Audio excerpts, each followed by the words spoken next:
రాత్రికి రాత్రే సరిహద్దు రాళ్ళు. ఏమండి, ఈ అద్దెపల్లిలో అంటే సరిహద్దు రాళ్ళు జరిపే వాళ్ళు ఎక్కువ ఉంటారంట. చాలామంది చెప్పారు నాకు, ఏమండి సరిహద్దు రాళ్ళు జరిపేస్తారండి, నైటే జరుపుతారంటే వీళ్ళు.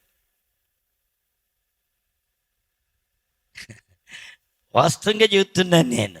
ఒక ఆయన చెప్పాడు నాకు, పొలం దగ్గరండి, మా సేనుగడ్డి దగ్గర ఏమని ఒక గజము ఏమని రాళ్ళు తీసుకెళ్ళి అర్ధరాత్రిగాడు ఒక గజం జరిపేశాడంట. వాడు జరిపేస్తే ఈయన తెల్లారిపోద్దని వీళ్ళు చూసుకుంటే గజం తన చేలోకి పెట్టేసాయంట రాళ్ళని.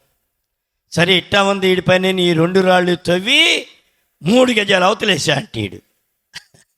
ఆడి చేలో 3 గజాలు అవతలేస్తే మళ్ళీ వచ్చి వీడు చూసుకుని అప్పుడంటే యథావిధిగా ఎక్కడ సరిహద్దు రాయి ఉందో అక్కడే పాతాడంట వాడు.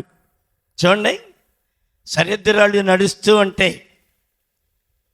అలాంటి వాళ్ళు ఎవరంట ఏమవుతారని ఉంది ఇక్కడ, శాపగ్రస్తుడు.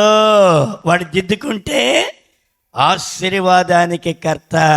అదే ఆశీర్వాదం.